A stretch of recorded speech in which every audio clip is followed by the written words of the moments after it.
মসজিদে আকসার ইমাম 5 মিনিট ভাষণ দিয়েছিলেন। 5 মিনিটের ভাষণে জাতিকে বলছিলেন, এ জাতি এখনো পর্যন্ত তার অন্তরে রাসূলুল্লাহকে বসাতে পারল না। মসজিদে আকসার জন্য 2.5 লক্ষ মানুষ শহীদ হয়ে গেল, 1.5 লক্ষ মানুষ ঘর ছাড়া হয়ে গেল। ছোট ছোট বাচ্চারা এখনো তার মাকে খুঁজছে, মা কই মা। ছোট ছোট বাচ্চারা মাকে খুঁজছে, মা বলে আওয়াজ দিচ্ছে, তার মাকে খুঁজে পাচ্ছে না, বাপকে খুঁজে পাচ্ছে না। মসজিদে আকসার ইমাম সাহেব কাঁদতে কাঁদতে 5টা মিনিট বক্তৃতা দিয়েছিলেন। আমি নিজে দেখছিলাম মোবাইলে। এত রাগান্বিত হয়ে বলছিলেন, এক ইসলামের অনুসারীরা, রাসূলুল্লাহর প্রেমিকরা, এখনো পর্যন্ত তোমরা সজাগ হও। কবে সজাগ হবে? যেখানে ইমানি মাহফিল হলে তোমরা ঐক্য হতে পারো না, যেখানে মসজিদগুলো গিয়ে তোমরা সেজদা দিয়ে ধন্য হতে পারছো না। আজ মসজিদে মুসাল্লি নেই, ইমানি মাহফিলে মানুষদের আনাগোনা নেই। কি হলো সমাজের মানুষদের? আল্লাহু আকবার, কি হলো সমাজের মানুষদের? তাই মসজিদে আকসার ইমাম সাহেব রেগে বলছেন, আমি আর সমাজের জন্য কথা বলবো না, আজ থেকে বন্ধ করে দেবো, দরকার নেই। যে বোঝে না তাকে বুঝিয়ে কোনো লাভ হবে না যুবক। তাই তো আজকের আপনাদেরকে কিছু মেসেজ দিয়ে যাব, একটু নিয়ে যাবেন। কেন? অনেক কষ্ট করে হাদিস কোরআন পড়ে ব্যাখ্যা তৈরি করে আপনাদের মাথায় করে নিয়ে আসছি। 2-4 কথা বলে আপনাদের কাছ থেকে যাব। বর্তমান সময়ে সমীক্ষায় জানা যাচ্ছে 4300-র ঊর্ধ্বে ধর্ম আছে। কত ধর্ম বললাম? 4300-র ঊর্ধ্বে ধর্ম আছে। কিন্তু পবিত্র কোরআনে আল্লাহ একটা ভাষা দিয়েছেন, সম্ভবত সূরা আল ইমরানে, আল ইয়াউমা আকমালতু লাকুম দীনাকুম ওয়া আতমামতু আলাইকুম নি'মাতি ওয়া রাদিতু লাকুমুল ইসলাম দীনা। আমার আল্লাহ আমার হাবিবকে বলছে, হাবিব আমি আজ থেকে ওহীটাকে বন্ধ করে দিলাম, আর ওহী আসবে। আমার আল্লাহ বলছেন, আমি ইসলামটাকে আজকের দিনে কমপ্লিট করে দিলাম, ইসলাম কমপ্লিট। হাবিব আমি নবীর আসার দরওয়াজাটা আজ থেকে বন্ধ করে দিলাম। তবে হাবিব আপনি তাদেরকে শুনিয়ে দিন, তারা যেন ইসলামের ছায়াতলে থাকে। যারা ইসলামের ছায়াতলে থাকবে আমি আল্লাহ তাদেরকে জান্নাতি বানিয়ে দেব। তাহলে আজকের আপনারা এসেছেন ইসলামের ছায়া তলে, না ইসলামের ছায়া তলে নয়? ইসলামের কর্মকাণ্ড আপনাদের ভালো লাগে না লাগে না? তাই তো আপনারা এসেছেন, না হলে কি দরকার ছিল? কিসের জন্য ভাই? মানে গিয়ে ঘরে অন্য কাজ কাম করলে তো, ব্যবসা বাণিজ্যর কথাবার্তা বললে তো অনেক উপকার হতো। বসেছেন কেন? আসেন একটু আলোচনা গিয়ে নিয়ে যান। কেননা 3000 বছর আগে আল্লাহ নবী দোনো জাহানের সুলতান আমার জানিয়ে দিয়েছিলেন, এই পৃথিবীর মানুষেরা ইন্নাদ-দীনা ইনদাল্লাহিল ইসলাম, এই দুনিয়ার মানুষদের জন্য আল্লাহ একটা ইসলাম নামক নিয়ামত দিয়েছে। ইসলামের প্রতীকের মধ্যে মুহাম্মদ রাসূলুল্লাহ নামক নিয়ামত আল্লাহ তোমাদেরকে দিয়েছে। আল্লাহ পাক নিজে জানাতে লাগলেন, আয় আমার হাবিব আপনি জানিয়ে দেন, ইয়া আইয়ুহাল্লাযীনা আমানুত্তাকুল্লাহা হাক্কা তুকাতিহি ওয়া লা তামুতুন্না ইল্লা ওয়া আনতুম মুসলিমুন। আমার হাবিবুল্লাহকে আমার আল্লাহ জানাতে লাগলেন, হে আমার হাবিব আপনি তাদেরকে জানিয়ে দেন, তারা দুনিয়া জমিনে যাতে মুসলমান হয়ে থাকে, মুসলমান হয়ে বেঁচে থাকে, ইসলামের কর্মকাণ্ডের মধ্যে তারা যেন যুক্ত থাকে। আমার আল্লাহ নিজে জানাতে লাগলেন, হে আমার হাবিব জানিয়ে দিন, তারা যেন ইসলামের অনুসারী হয়, তারা যেন ইসলামের প্রত্যেকটা কর্মকাণ্ড আদবের সাথে ভালোবাসার সাথে করে। আল্লাহর কোরআনের মধ্যে আল্লাহ স্পষ্ট ভাষায় জানাতে লেগেছে, ওয়া আহসিনু ইন্নাল্লাহা ইউহিব্বুল মুহসিনিন। আমার আল্লাহ জানাতে লেগেছে, এ দুনিয়ার মানুষরে ইসলামের ছায়াতলে তোরা থাক, ইসলামকে মহব্বত কর, ইসলামকে ভালোবাস। ইসলামের ছায়াতলে যদি তোরা থাকিস, আমি আল্লাহ অবশ্যই তোদের মুসলমান হিসেবে গণ্য করে নেব। আমি আল্লাহ তোদেরকে একটা নিয়ামত দিয়েছি, সেটা হলো মুহাম্মদ রাসূলুল্লাহ। এই মুহাম্মদ রাসূলুল্লাহ রাসূলুল্লাহকে ভালোবাসবি, এই রাসূলুল্লাহ দেখানো রাস্তাটাকে মজবুত করে ধরে থাকবি। আমার আল্লাহ কোরআনে জানাতে লেগেছে ইহদিনাস সিরাতাল মুস্তাকিম। ওরে আমার বান্দা বান্দীরা, ইহদিনাস সিরাতাল মুস্তাকিমের রাস্তাটাই হলো সঠিক রাস্তা। এ দুনিয়ার মানুষেরা, আমার আব্বা জানিরা, আম্মা জানিরা, আল্লাহ নবী জানাতে লেগেছে ইসলামের অনুসারী তোমরা ইসলামের দেখানো রাস্তায় মজবুত করে ধরে থাকো। কেন আমার আল্লাহ জানাতে লেগেছে আমার হাবিব, আমি আল্লাহ সমস্ত নিয়ামতে থেকে আমার একটাই মূল্যবান পছন্দ, ইন্নাদ্দীন ইনদাল্লাহিল ইসলাম, সেটা হলো আমার মনোনীত, আমার প্যারা ইসলাম। আরো জোরে বলুন। আজকের আমরা ইসলামের ছায়াতলে থেকে ভুল কাজ করছি না খারাপ ঠিক কাজ করছি? ঠিক কাজ করছি তো? হ্যাঁ, যদি ইসলামের থেকে ঠিক কাজ করি তাহলে আপনার ছেলেরা কেন এদিক ওদিক হচ্ছে? ইসলামের থেকে যদি আমরা ঠিক কাজ করি তাহলে আমার বউটা এদিক ওদিক হচ্ছে কেন? আমার মেয়েটা এদিক ওদিক হয়ে যাচ্ছে কেন? শুধু টাকা। একতলা বিল্ডিং তে দুতলা বিল্ডিং, দুতলা বিল্ডিং তে চারতলা বিল্ডিং, একটা ব্যবসাতে আর একটা ব্যবসা। জলসা জলসা ঠিক সময় লোক হয়ে যাবে ইনশাআল্লাহ। কখন জানেন? তাবারুক আছে তো নাকি? তাবারুক নেই? ও তাহলে তো আলহামদুলিল্লাহ। বাসুদেবপুরের মানুষ তো রেকর্ড করে দিল, বলুন আলহামদুলিল্লাহ। আরে মোহাব্বতের তাকবীর দেন না, নারে তাকবীর। কি গো, দু চার কথা বলছি আপনাদের কষ্ট হচ্ছে? বাস্তব চিত্র আপনাদের সামনে ধরতে হবে না, হবে না? মাইক চলছে রে বাপ, দু চারটে পারলে ওই ঘুরঘুর করতে করতে মাইকের আওয়াজ যদি তাদের কানে যায় না, আমার আল্লাহ পবিত্র কোরআনে বলছেন ইন্নাকা লা তাহদি মান আহবাবতা ওয়ালাকিন্নাল্লাহু ইয়াহদি মান ইয়াশা। হেদায়েতের রাস্তা আমি আল্লাহ বিস্তার করে রেখেছি মুহাম্মদ রাসূলুল্লাহর খাতিরে। তারা হেদায়েতের রাস্তায় আসবে, অবশ্যই আমি আল্লাহ তাদেরকে জান্নাতি বলে কবুল করলাম। আর যারা হেদায়েতের রাস্তা পেয়েও যারা নিজেরা মন মানসিকতা ভালো না রেখে হেদায়েতের রাস্তায় যদি না আসে, তাহলে তাদের জীবন পৃথিবীতে খাওয়া দাওয়া আনন্দ ভর্তি করা, আর কবরে গেলে একদম তৈরি আছে মার, শুধু মার। এই কিছুদিন আগে একটা লাশকে দাফন করা হয়েছিল, মাত্র 5 ঘন্টা পরে কবর থেকে ধোঁয়া উঠেছে। এর স্বাভাবিক মানুষরা যখন দেখবে যে কবর থেকে ধোঁয়া উঠতেছে, কি করবে? কাছাকাছি যাবে। আর এখনকার মানুষ তো রক্ত গরম মানুষ, কোথায় কি হচ্ছে না হচ্ছে চল দিকে নিয়ে একবার যাই, এই সব সব বেরো, এই গ্রামের লোক সব বেরো, চল। কবর থেকে ধোঁয়া বেরোচ্ছে, কি করে হয় রে? চল দিকে সবাই যাই বলে সব মিলে একটা হয়ে কবরে বলে মাটিগুলো আস্তে আস্তে সরা দিকে সরিয়ে সরিয়ে সরিয়ে সরিয়ে, এত সাহস, মাছগুলো সরিয়েছে, যেই একটুখানি সরিয়েছে ব্যাস অমনি কবরের লাশের দেখে তাদের মাথায় হাত, অমনি ছুট, 1 সেকেন্ডও সেখানে দাঁড়ায়নি, ছুটে ছুটে ছুটে ছুটে পালিয়েছে। তওবা করে আল্লাহর ঘরে গিয়ে বসে বসে আল্লাহুম্মা গফিরলি, আল্লাহুম্মা গফিরলি, আল্লাহুম্মা গফিরলি। আল্লাহ, অর্থ যা হয়েছে অনেক হয়েছে, বাড়ি যা হয়েছে অনেক হয়েছে, আল্লাহ আপনি আমাকে গুনাহ থেকে হেফাজত করুন, সমস্ত গুনাহকে মাফ করে দিন। জোরে বলুন আল্লাহুম্মা আমিন। মানুষের মধ্যে হেদায়েত ফিরে এসেছে, তো আল্লাহ হেদায়েতের রাস্তা তোমাদের জন্য বিস্তার করে দিয়েছে। পৃথিবীতে অনেক কিছু আল্লাহ দেখিয়েছে। মানুষ যদি মনে করে যে অবশ্যই আল্লাহ আল্লাহ আল্লাহ এক, তাহলে মানুষ রাস্তা দিয়ে হাঁটতে হাঁটতে দেখবে মাটির একটা ছোট্ট ঢিলা, ওই ছোট্ট ঢিলাটাকেই অনুভব করতে পারবে যেটা আমার বাপের তৈরি করা নয়, এটা একমাত্র সৃষ্টিকর্তা মালিকের তৈরি করা। ওই ছোট্ট মাটির ঢিলাতেই সে অনুভব করতে পারবে যে না, অবশ্যই আমাকে হেদায়েতের রাস্তায় টিকে থাকতে হবে। কেন? এই দুনিয়ার পরে ইয়াউমাল কবরে আমার সাথে একটা হিসাব আর কিতাবের ব্যবস্থা রেখেছে আল্লাহ।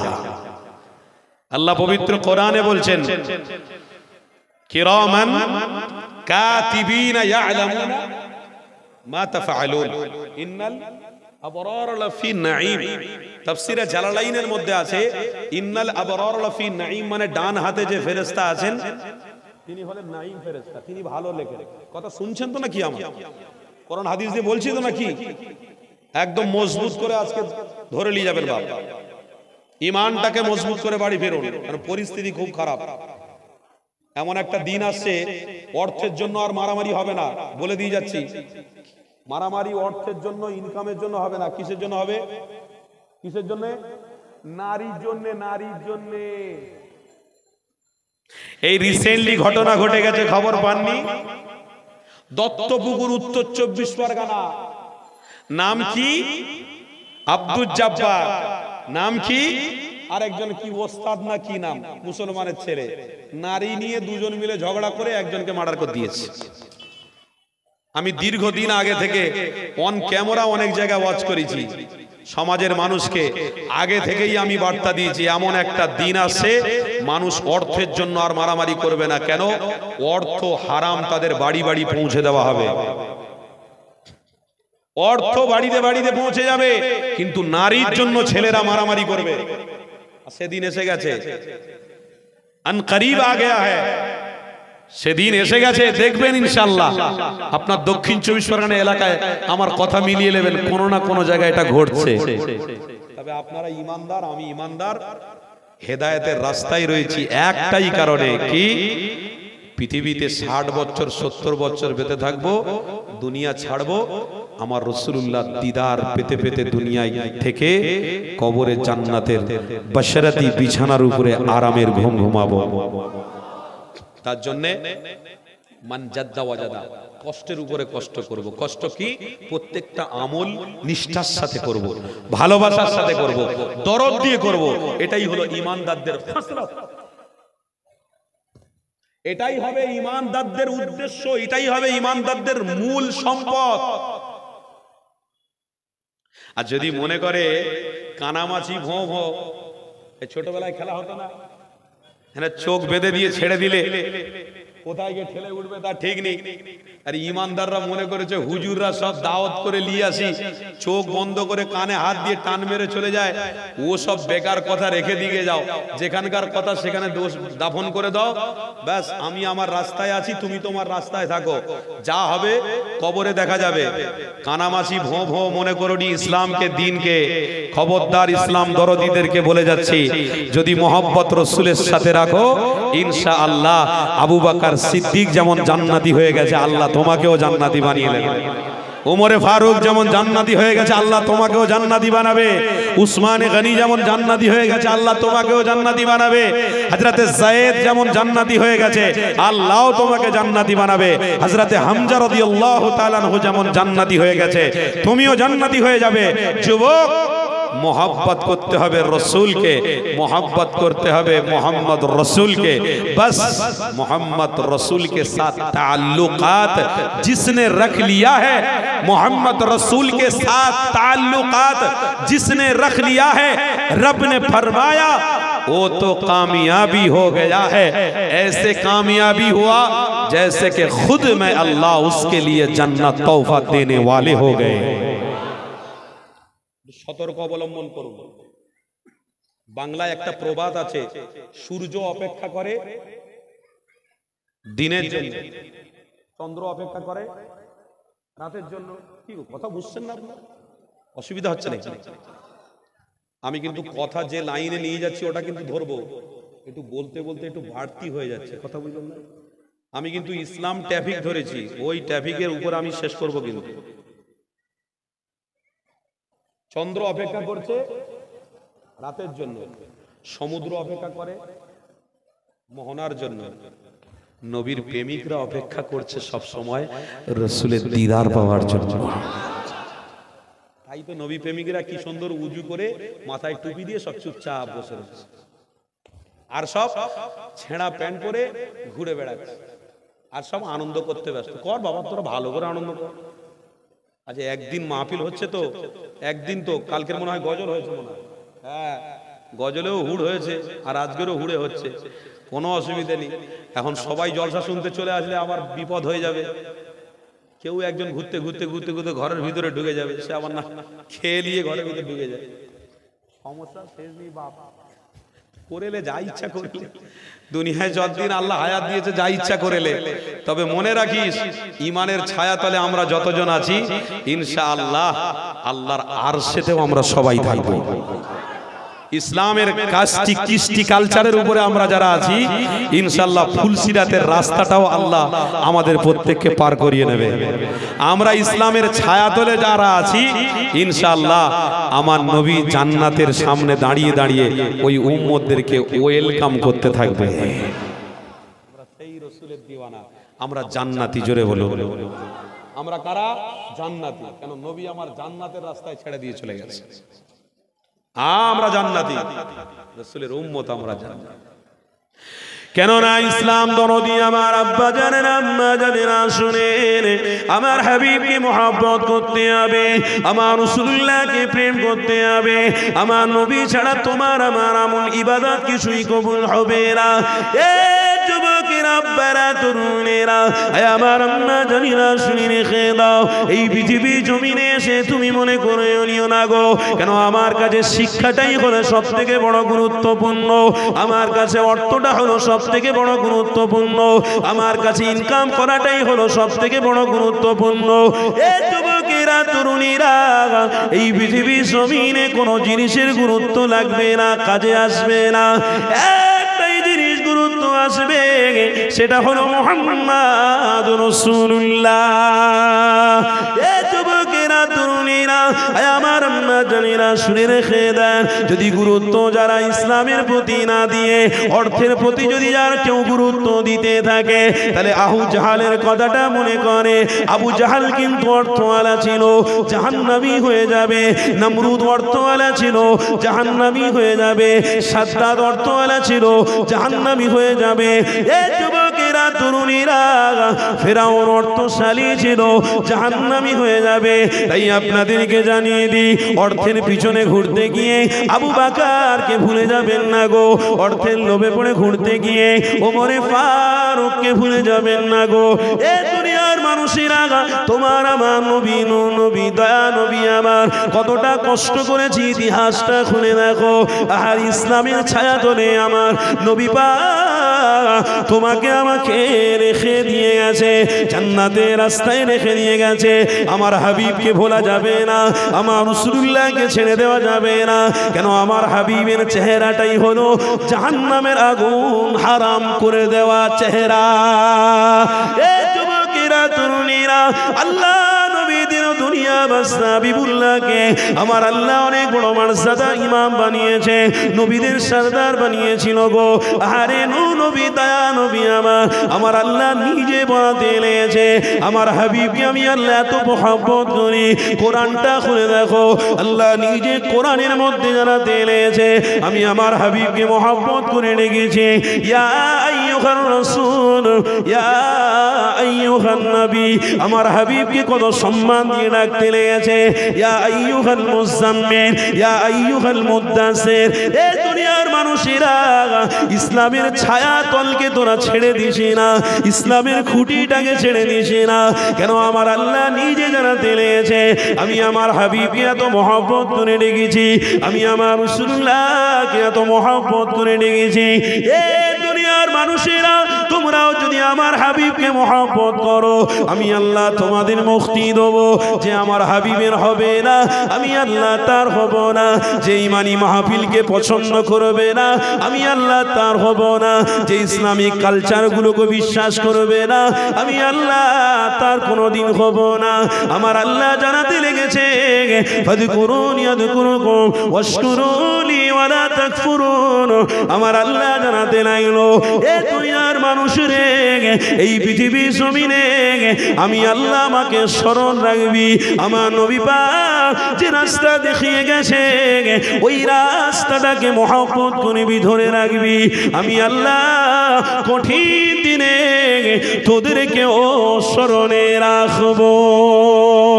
এ যুবকেরা তরুণীরা, তাই ইসলামটা হলো সব থেকে মনোনীত, ইসলাম আল্লাহর মনোনীত ধর্ম। এই ধর্মের উপরে কোনো ধর্ম হতে পারে না। এই কাজ কারবারের মধ্য থেকেও বেশি উত্তম ইসলাম, সমস্ত জিনিসের আসবাবের থেকেও বেশি মূল্যবান ইসলাম। এই নওজোয়ান তরুণীরা হযরত আবু হুরায়রা রাদিয়াল্লাহু তাআলা আনহু থেকে বর্ণিত রয়েছে। আর একটা হাদিস আমার মনে পড়ে গেল, বুখারী শরীফের হাদিস শুনিয়ে দিই। হযরত সালমান ফারসি রাদিয়াল্লাহু তাআলা হুজুরের হাদিস আপনাদেরকে শুনিয়ে দিই। এই নওজোয়ান তরুণীরা, হযরত সালমান ফারসি হুজুর আমার নবী পাককে তখন মহব্বত করেন। তিনি অনেক বড় লোকের বাচ্চা ছিলেন, তিনি অনেক ধনী ঘরের বাচ্চা ছিলেন, অনেক অর্থশালী ছিল, অনেক অর্থমাল ধন দৌলতের মালিক ছিলেন। এই যুবকেরা তরুণীরা, গল্প বলছি না গো, বুখারীর হাদিস আপনাদেরকে শোনাচ্ছি। এখানে শিক্ষা লুকিয়ে রয়েছে। এই ইমানদারেরা একটু মনোযোগ দাও। হযরত সালমান ফারসি হুজুর আমার নবী পাককে তখন দেখেন। হযরত সালমান ফারসি হুজুর একটা ইমানদার ব্যক্তি নয়। এই যুবক হযরত সালমান ফারসি হুজুর ইহুদি ধর্মটাকে গ্রহণ করে নিলেন। হযরত সালমান ফারসি হুজুর ইহুদি ধর্ম গ্রহণ করে আবার ছেড়ে দিলেন, আবার নাসাই ধর্ম গ্রহণ করে আবার ছেড়ে দিলেন, আবার খ্রিস্টান ধর্ম গ্রহণ করে আবার ছেড়ে দিলেন। এক একটা না করে কিতাবের মধ্যে লেখা রয়েছে 22টা ধর্ম তিনি অবলম্বন করেছিলেন। এই যুবকেরা এক তারিখে একজন হযরত সালমান ফারসিকে জানাতে লেগেছে, এ সালমান, তুমি এক একটা সময় এক একটা ধর্ম অবলম্বন করেছো। বাবা সালমান, মদিনা জমিনে একজন ইসলামের ধর্ম প্রচার করতে লেগেছে। আমি শুনেছি তিনার নাম নাকি মুহাম্মদ। তিনার কাছে একবার গিয়ে দেখতে পারো। রহস্য করে মানুষটা বলতে লেগেছে। হযরত সালমান ফারসি হুজুর আমার নবী পাক মদিনার জমিনে রয়েছেন।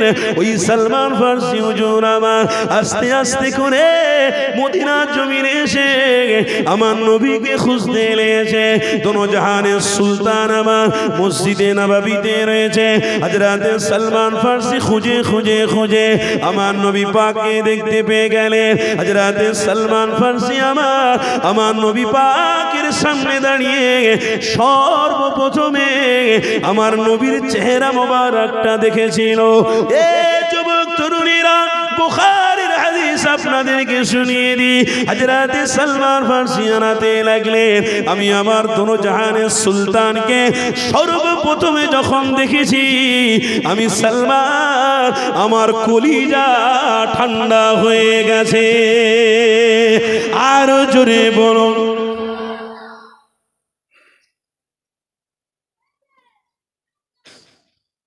নবীকে প্রথম দেখেছে, কলিজা ঠান্ডা। আর আমরা জাতি মুসলমান, নবিয়ানা মাহফিল পাওয়ার পরে কলিজা ঠান্ডা হয় না। গ্রামে কত সুন্দর মেয়ে আছে, ওইটা দেখলে জান ঠান্ডা হয়। ঘুরে ঘুরে দেখবো কোনটা ভালো, যেটা চলবে সেটাকে নিয়ে সংসার করব। আর না হয় হুজুররা যদি ফতোয়া দেয় 120টা বিয়ে করলে তাহলে ভালো হতো। আর সে হুজুর মাশাআল্লাহ এখন তৈরি হচ্ছে, পরের জেনারেশনরা শুনতে পাবে হুজুর এসে ফতোয়া দেবে। যত ইচ্ছা জিনা কর, আমি হুজুর আছি, তোদের বিনা পয়সা জান্নাতে নিয়ে যাবো। জোরে বলুন নাউজুবিল্লাহ। সব বেরিয়েছে রে বাবা, সব বেরিয়ে গেছে, দেখছি, নিজের চোখে দেখতে পাচ্ছি। একজন বলছে নামাজ কালাম কিচ্ছু দরকার নেই। আমি পীর সাহেব, আমি বলছি নামাজ কালাম কিচ্ছু করতে হবে না, তোরা আমার দামানটা ধর, জান্নাতে চলে যাবে। বলুন নাউজুবিল্লাহ। আর একজন পীর সাহেব বলছে তোদের ঘরের মেয়ে মা বোন যা আছে সব লিয়ে আসবি, মুরিদ করে দিবি, আমার হাতে হাত দিয়ে, কিচ্ছু করতে হবে না, তোরা বারহাক জান্নাতে চলে যাবে। বলুন নাউজুবিল্লাহ। কথা বুঝলেন না? আজকের নবী প্রেমিকদের অবস্থা এতটাই করুণ হয়ে গেছে যে ইশকের রসুলের জায়গায় তারা এসে দেখাতে পারছে না যে আমি রসুলকে ভালোবাসি। আল্লাহ আপনি দেখেন আমি রসুলকে ভালোবাসি, দেখেন ইমানি মাহফিলে বসেছি, আল্লাহ দেখো না। ওটা নয়, কি করব? আমার মন মানসিকতা, আমার ইচ্ছা আমি ব্যবহার করব, সেটা হুজুরের বলার কোনো অধিকারী নেই, সেটা আমার ব্যাপার। তবে শুনে রাখো, পৃথিবীতে সব জিনিস একদিকে থাকবে, ইসলামটাই হলো আল্লাহর মনোনীত, ওটার ওসিলা আল্লাহ জান্নাতি বানিয়ে নেবে। এটা কিন্তু মনে রাখবে।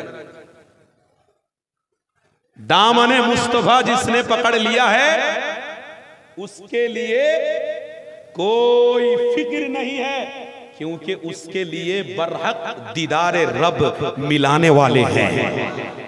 एकदम मजबूत থাকো বাপ, যদি আল্লাহকে দেখতে চাও, যদি রাসূলুল্লাহকে স্বপ্নের মধ্যে দেখতে চাও, একটু মজবুত থাকো। কেন ইমানি মাহফিল কায়েম করেছো তো, এই ইমানি মাহফিলে তো আমরা আর উঠে ওই সব ওই বোম্বে থেকে বড় বড় সেলিব্রিটিদেরকে সব নিয়েছে কোটি কোটি টাকা খরচা করে কোমর দোলানো লোক তো আমরা নয় রে বাপ, আমরা ওদের বিরুদ্ধে। কারণ নবী আমার ১৫০০ বছর আগে বলেছিলেন, ওয়ালা তাত্তাবিউ খুতুওয়াতিশ শাইতান ইন্নাহু লাকুম আদুউম মুবিন।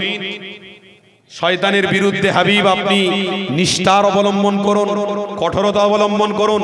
ইবলিস শয়তান আমার সাথে গাদ্দারি করেছে। ইবলিস শয়তান বলেছে, আল্লাহ আপনার পাওয়ার আপনি দেখাবেন, আর আমাকে পাওয়ার দিন আমিও পাওয়ার দেখাবো।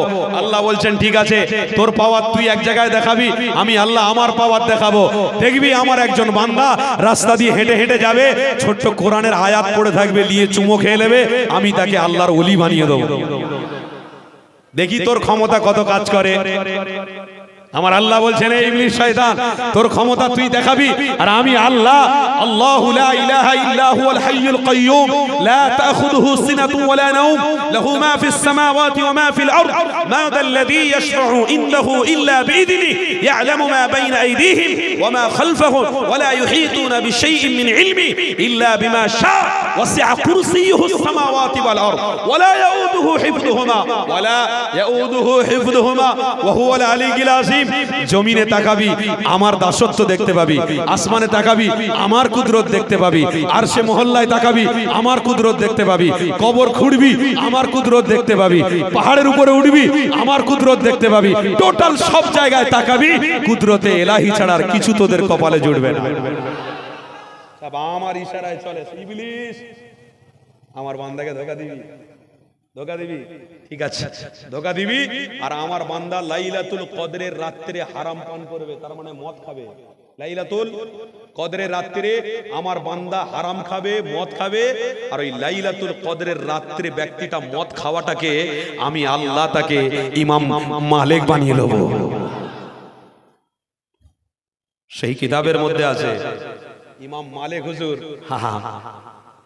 এক সময় ছিলেন, কিন্তু ইমাম মালিক হুজুর যখন হেদায়েতের রাস্তাকে পছন্দ করে ফেলেছেন, আল্লাহ যখন হেদায়েতের নূর দিলেন, তখন তিনি লক্ষ লক্ষ মানুষকে ইসলামের দাওয়াত দিয়ে ইসলামের অনুসারী করেছেন। জোরে বলুন আল্লাহ পারে না, পারে না। এখন যারা বলে মসজিদ নিয়ে নেবে, মাদ্রাসা নিয়ে নেবে, কবরস্থান নিয়ে নেবে, এখন তাদের দ্বারা ইসলাম এখন প্রচার হতে পারে না, পারে না। হ্যাঁ, আল্লাহ করিয়ে দিতে পারে, বিশ্বাস নেই। ও আল্লাহ বড় মালিক। এখন আমরা আমাদেরকে আল্লাহ না পছন্দ করতে পারে, কারণ ওকেই পছন্দ করে আল্লাহ হয়তো ইসলামের ঝান্ডা তার হাতে দিয়ে পুরো সারা ভারতবর্ষে ইসলামের জয় জয় আকার হয়ে যেতে পারে। তাই ঘাবড়ে যেও না ইমানদার। ইয়া আইয়ুহাল্লাযীনা আমানু ইসতাঈনু বিস-সাবরি ওয়াস-সালাহ ইন্নাল্লাহা মা'আস-সাবিরিন। সবর ধৈর্য ধরে রাখো, উম্মতে মুহাম্মাদির পরিচয়টা দাও, রাস্তা মজবুত করে ধরে রাখো। চিন্তা নেই, আল্লাহ কোনো না কোনো ইশারাতে ইসলামকে আবার উঁচু উচ্চ মর্যাদা দান করে দেবে। চিন্তা করতে আপনাকে হবে না, আমাকে হবে না। এই যারা আজকে আপনারা এসেছেন আপনাদের লাভের জন্য এসেছেন। কি গো, কথা ঠিক না? যারা আসতে পারেনি তারা তাদের লাভের জন্য আসতে পারেনি, তারা অন্য কিছু লাভকে খুঁজছে, তারা অন্য কিছু লাভ খুঁজছে। সঠিক রাস্তা, সঠিক পথ লাভের জন্য তারা আসতে পারছে না। তো ইন্নাশ শাইতানা লিল ইনসানি আদুউম মুবিন, তারা রাসূলুল্লাহর বিরোধী কাজ করছে, শয়তানের রাস্তা ধরেছে, তাদের ব্যক্তিগত ব্যাপার করে চলো, তোমরা তোমাদের ডিজাইনে চলো, আর আমরা মাথায় টুপি মুখে দাঁড়ি ইনশাআল্লাহ সুন্নতি নববী নিয়ে আমরাও ইনশাআল্লাহ আল্লাহর জান্নাতে পৌঁছাবো।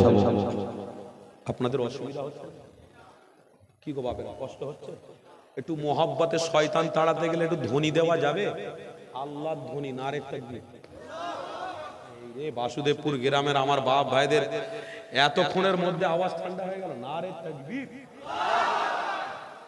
হয়নি। দক্ষিণ 24 পরগনার সব থেকে পশ্চিম বাংলা একদম ওয়েটদার হয়ে রয়েছে। দক্ষিণ 24 পরগনা হলো বিশাল বড় জায়গা।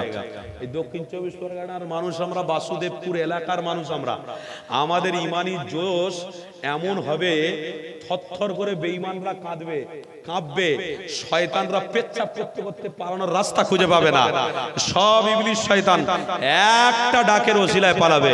একটু মজবুতির সঙ্গে বাসুদেবপুর গ্রামের ইমানদারদের আওয়াজ একটু আল্লাহর কাছে পৌঁছানোর জন্য আমাদের আওয়াজটা একটু ভাসিয়ে বলতে হবে, নারে তাকবীর।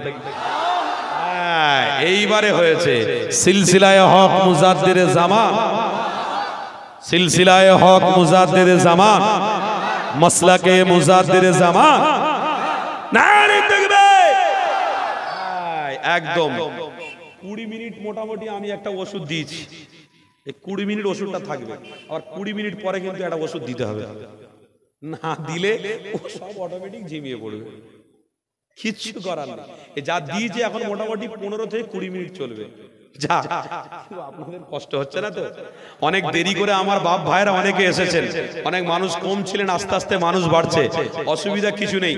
চোখ বন্ধ করে ভালোবাসার সাথে সবুজ গম্বুজের কথা মনে করে একটু দরুদ শরীফ পড়া যাবে, একটু আওয়াজ দিয়ে পড়া যাবে তো ইনশাআল্লাহ। ভালোবাসা ঈমানের জোশে মদিনা ওয়ালার দরবারে আমাদের প্রত্যেকের নামকে পৌঁছাতে হবে, তাই জন্য মোহাব্বতে ইশকে দরুদ শরীফ পড়েন। দরুদ শরীফ আল্লাহুম্মা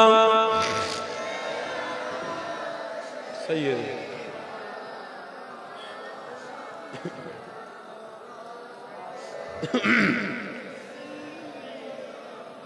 মওলা। আমি লিখিব চিঠি দেব তোমার, পাখি পৌঁছে দিও রোজায়। আমি লিখিব চিঠি দেব তোমার, পাখি পৌঁছে দিও রোজায়। আমি থাকব বসে আশা, চিঠির উত্তর আসবে আমার গায়। আমি থাকব বসে আশা, চিঠির উত্তর আসবে আমার গায়। আমি লিখিব চিঠি দেব তোমার, পাখি পৌঁছে দিও রোজায়। বলুন না সুবহানাল্লাহ।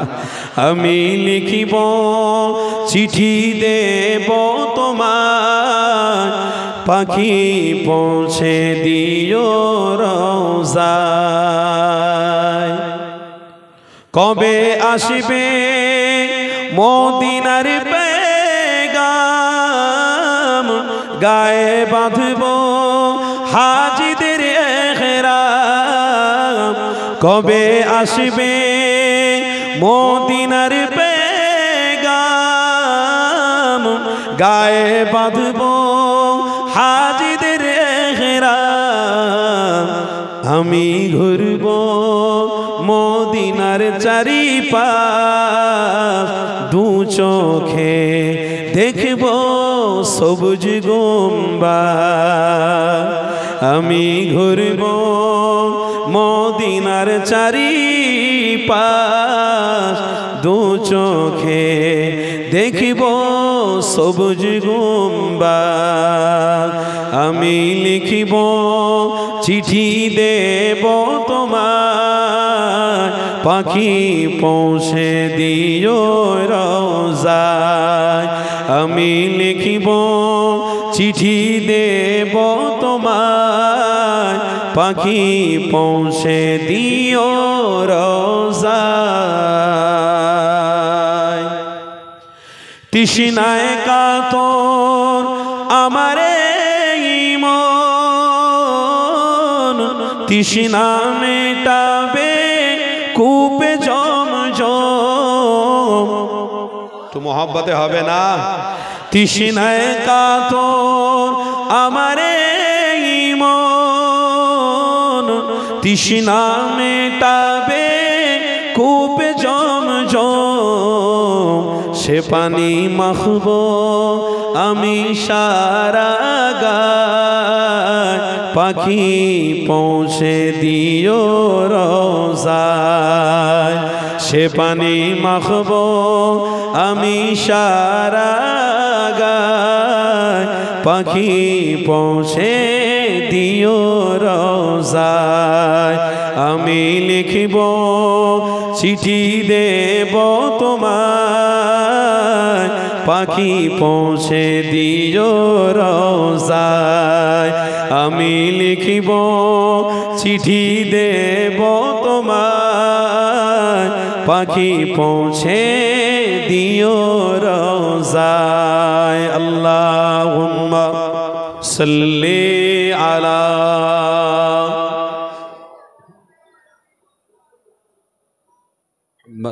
ওয়া আলা আলিহি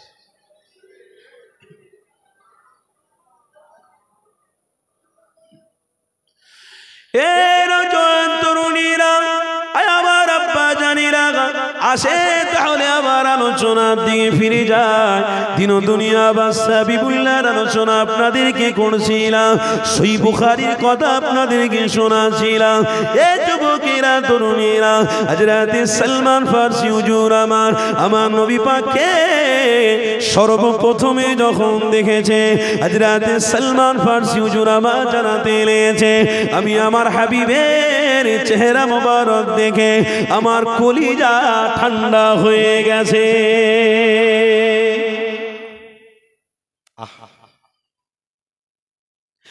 এ যুবকেরা কেন আবার রাসূলুল্লাহ সাহাবীর কলিজা ঠান্ডা হবে না কেন না দিন দুনিয়া বাদশাকে আল্লাহ নিজে রাসূল করে পাঠিয়েছে আমার হাবিবকে তোমার আমার জন্য নিয়ামত করে পাঠিয়েছে তোমার আমার জন্য মাগফিরাত করে বানিয়েছে তোমার আমার জন্য রহমত করে বানিয়েছে এই যুবকেরা তরুণেরা আজকে দিনে আমরা দুনিয়াদারি করতে গিয়ে আমার হাবিবকে ভুলে গেলাম আমার রাসূলুল্লাহ দেখানো রাস্তা পছন্দ লাগছে না ঈমানদারেরা মাথায় টুপি পরে একটু বসে বসে দরুদ পড়বে এটা পছন্দ লাগছে না গো একটু নবীর ধ্বনি দেবে একটু আল্লাহর জিকির করবে এটা পছন্দ লাগছে না গো এই যুবকেরা তরুণেরা ইমাম রাজি হুজুর কিতাবের মধ্যে লিখতে গেছে আল ওয়াক্তু আসমানু মিনাদ দাগা এ উম্মতে মুহাম্মাদিনে তোমাদের সময়টাকে সঠিক রাস্তায় লাগাও কেন সময় হারিয়ে গেলে আর তোমরা সময় ফিরে পাবে না বাচ্চা বেলা হারিয়ে গেল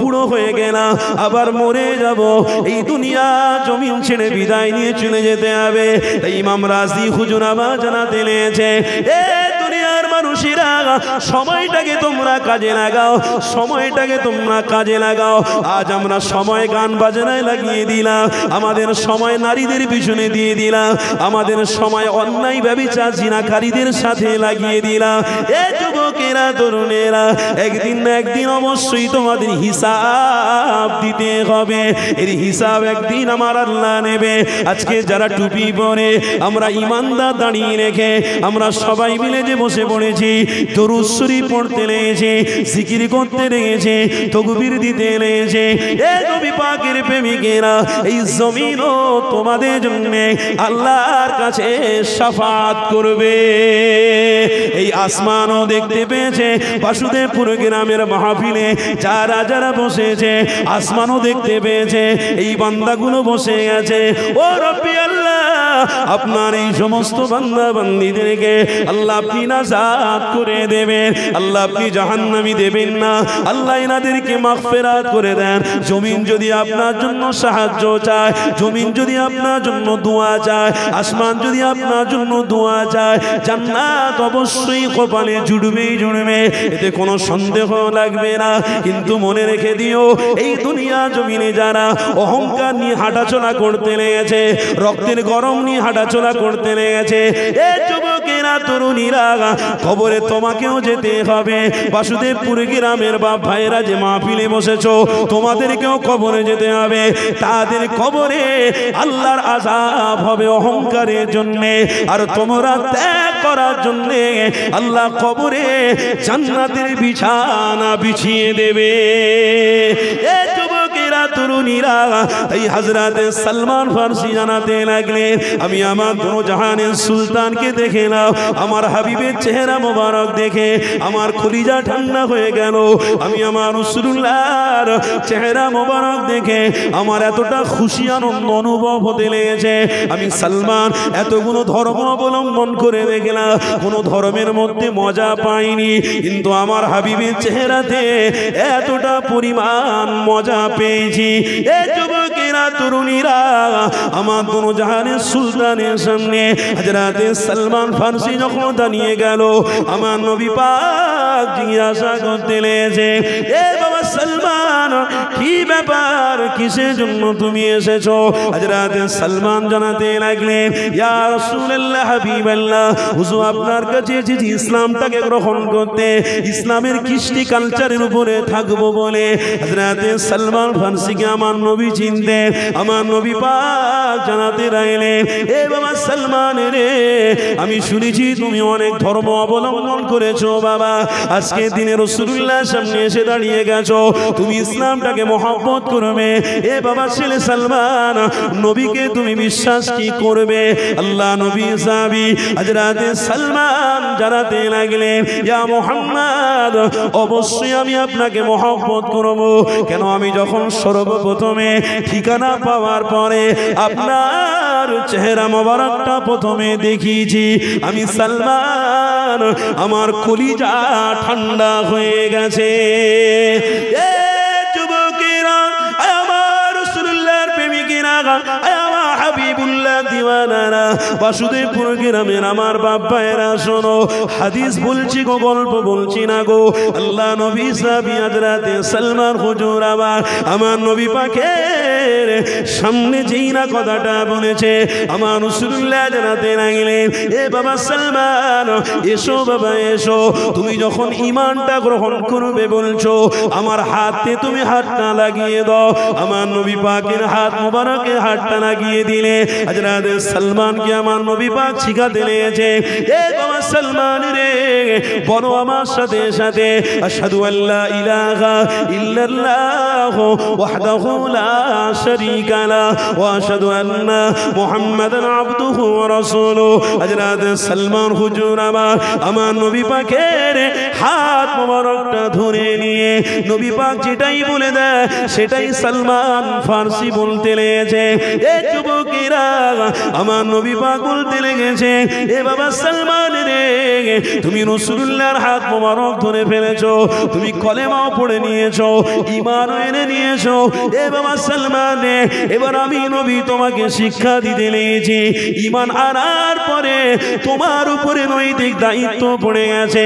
কি দায়িত্ব ইয়া রাসূলুল্লাহ, হাবিবাল্লাহ? দায়িত্ব হলো, এ বাবা সালমান রে, আজ থেকে তোমাকে নামাজ পড়তে হবে। কেন, ঈমানের পরেতেই হলো নামাজ। ওয়া আকিমুস সালাহ, তোমাকে নামাজের দিকে আসতে হবে। হযরতে সালমান ফারসি হুজুর আমার নবী পাকের কথা মতো আমার নবী পাকের পিছনে পিছনে ইক্তিদা করে নামাজটাও পড়তে লেগেছে। এই যুবকেরা, তরুণীরা, হযরতে সালমান ফারসি হুজুর যখন নামাজের দিকে চলে গেলে, নামাজের মহব্বত যখন এসে গেল, আল্লাহ নবী সাহাবী সালমান ফারসি হুজুর নামাজ পড়তে পড়তে চোখের পানি ফেলে কাঁদতে রয়েছে। নামাজ পড়ে আবার কাঁদতে লাগে, নামাজ পড়ে আবার কাঁদতে লাগে। আমার নবী পাক খবর পেয়ে গেছে সালমান এত জোরে জোরে কাঁদছে কেন। আমার নবী পাক সালমানকে ডাক দিয়ে ফেললে, এ বাবা সালমান, তুমি ঈমান এনে নিয়েছো, নামাজটাও তুমি পড়ছো বাবা, নামাজ পড়তে পড়তে কেন তুমি কাঁদতে লেগেছো বাবা? আল্লাহ নবীজি এই জিজ্ঞাসা করতে লেগেছে। হযরতে সালমান ফারসি জানাতে লাগলেন, ইয়া রাসূলুল্লাহ, হাবিবাল্লাহ, হুজুর বেয়াদবি নেবেন না। কেন, আপনার হাতে হাত দিয়ে ঈমান আনার পরে আমি যখন নামাজটা পড়তে লেগেছি, এতটা আমার কান্না আবির্ভাব আসছে, এতটা আমার প্রেম জেগে উঠেছে অন্তরে, অটোমেটিকলি আমার অন্তর দিয়ে কান্না আসতে লেগেছে। কিন্তু কান্নার পিছনে একটা রহস্য লুকিয়ে রয়েছে। ইয়া রাসূলুল্লাহ, হাবিবাল্লাহ, ওই রহস্যটা হলো আমি সালমান আমার জীবনে অনেক ধর্ম অবলম্বন করেছি, আমি অনেক টাকার পয়সার মালিক ছিলাম, কিন্তু আমার জীবনে পরপর অনেক ধর্ম গ্রহণ করেছিলাম। ইয়া রাসূলুল্লাহ, ইয়া হাবিবাল্লাহ, সমস্ত ধর্ম থেকে ইসলাম ধর্মটা আমার সব থেকে মনোনীত পছন্দনীয় হয়ে গেছে। ইয়া রাসূলুল্লাহ, হাবিবাল্লাহ, হুজুর একটা প্রশ্ন আমার জেগে উঠছে, ওই প্রশ্নটা আপনাকে শুনিয়ে দিই। হুজুর, আমি ইমানদার ছিলাম না, অনেক বড় বড় অন্যায় করেছি, অনেক পয়সা ছিল, অনেক অর্থ ছিল, অনেক খারাপ কাজ করে ফেলেছি। হুজুর, আপনার দরবারে এসে নামাজটা পড়ে আমি আজকে দিনে চোখের পানি ফেলে কাঁদতে লেগেছি একটাই কারণে, কেন আমার অনেক বড় বড় গুনাহ অন্যায় রয়েছে। আমার নবী পাক জানাতে লাগলেন, এ বাবা সালমান রে, চিন্তা করো না, আমি রাসূলুল্লাহ, আমার হাত মোবারকে তুমি যে হাতটা দিয়েছো, এ বাবা সালমান, তোমার রাসূলুল্লাহর হাত মোবারকে হাত দেওয়ার জন্য আমার আল্লাহ দায়ে বায়ে সামনে পিছনে সমস্ত গুনাহকে আল্লাহ ক্ষমা করে দিয়েছে।